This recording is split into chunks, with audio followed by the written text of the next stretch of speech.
கோடை விடுமுறையானால் நமது சபைகளில் சிறுவர்களுக்கான விடுமுறை வேதாகம பள்ளி நடத்துகிறோம்.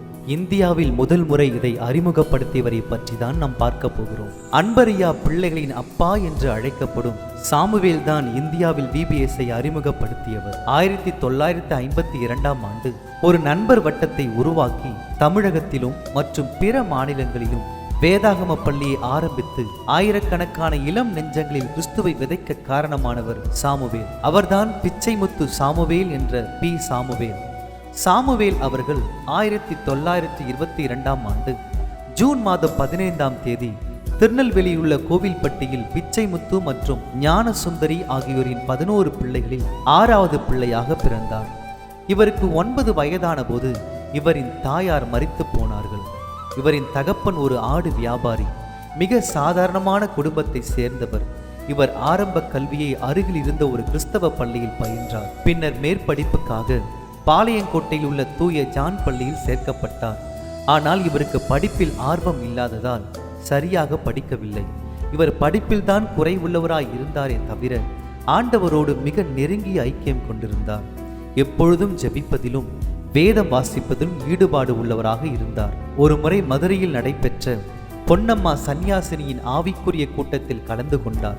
இக்கூட்டத்தின் மூலம் இவரின் வாழ்வில் இன்னும் பெரிய மாற்றங்கள் ஏற்பட்டது. இதன் காரணமாக ஆண்டவருக்காக எதையாவது செய்ய வேண்டும் என்ற ஆர்வம் அதிகமாக எழுந்தது. இவரின் வாழ்வில் கல்வியும் குறைவு, வேலையும் இல்லாத சூழ்நிலை. இதை கண்டு இவரின் தகப்பனார் மிகவும் வருத்தம் கொண்டார். இந்த நிலையில் சாமுவேல் உத்தரப்பிரதேசத்தில் இருந்த பர்மா கம்பெனியில் வேலைக்கு சேர்ந்தார். இங்கிருந்த சூழ்நிலைகள் இவரை ஆண்டவரை விட்டு தூரம் கொண்டு போனது. இந்நிலையில் இவர் வியாதிப்பட்டார். மரண தருவாயில் மருத்துவமனையில் இருக்கும் நேரத்தில், இன்று நீ மரித்தால் எங்கே போவாய் என்று ஆண்டவர் தம்மோடு கேட்பதை உணர்ந்தார். அந்த நேரத்திலேயே தமது வாழ்வை திரும்ப ஆண்டவருக்கு அர்ப்பணித்தார். திரும்ப கோவில்பட்டிக்கு வந்தார். இவரின் குடும்பத்தினர் இவரின் சூழ்நிலையை கண்டு வேதனைப்பட்டனர். இதனால் ஜெபிக்கும்படிக்கு அருகில் இருந்த சபைக்கு சென்றார். அங்கே இவரின் கண்களில் ஒரு கைப்பிரதி தென்பட்டது. அதில் ஊழியம் செய்ய இளம் வாலிபர்கள் தேவை என்று இருந்தது.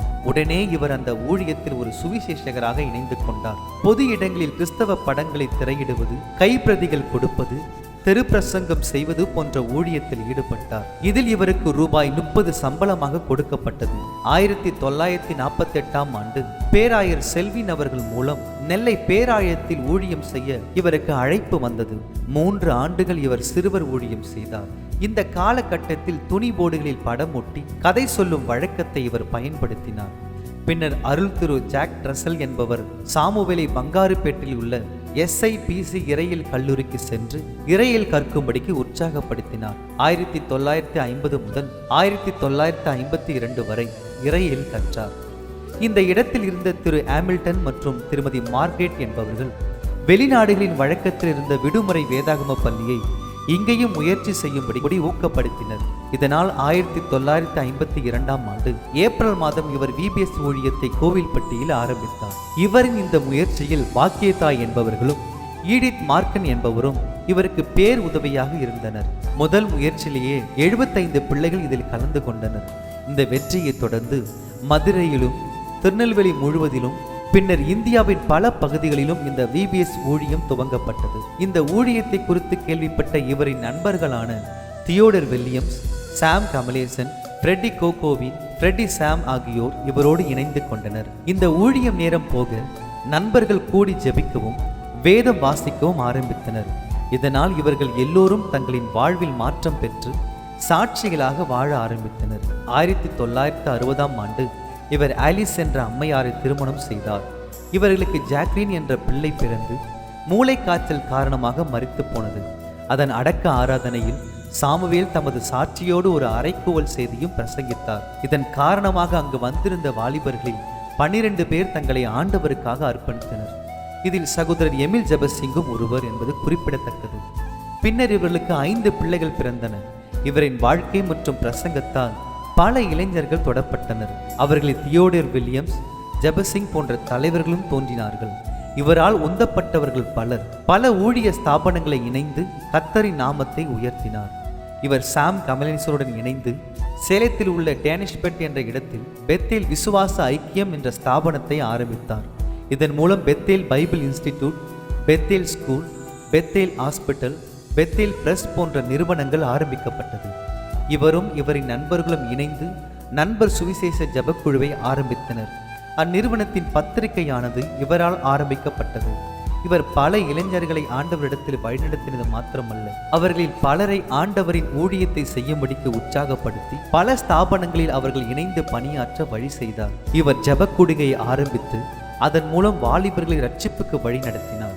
இவர் அன்பாக பழகக்கூடியவர், அதே நேரம் கண்டித்து புத்தி சொல்லும் வழக்கம் கொண்டவர். எப்பொழுதும் எளிய வாழ்க்கையை வாழ்ந்தார். நித்திய வாழ்வை முக்கியப்படுத்தி அதை பற்றி அதிகமாக பேசுவார். இவர் தரிசனம் மட்டும் காண்பவர் அல்ல, தரிசனத்தை செயல்படுத்துவதிலும் சிறந்தவர். இவர் தனது கடைசி காலங்களை டேனிஷ்பேட்டையிலும் கோவில்பட்டியிலும் கழித்தார். இவரின் துணைவியார் கோவில்பட்டியில் இருந்தார். இவர் தமது பிள்ளைகளுக்காக ஒன்றும் சேர்த்து வைக்கவில்லை. இவர் துணைவியார் ஆலிஸ் 1999 ஆண்டு அக்டோபர் மாதம் 5ஆம் தேதி கர்த்தருக்குள் நித்திரையடைந்தார்.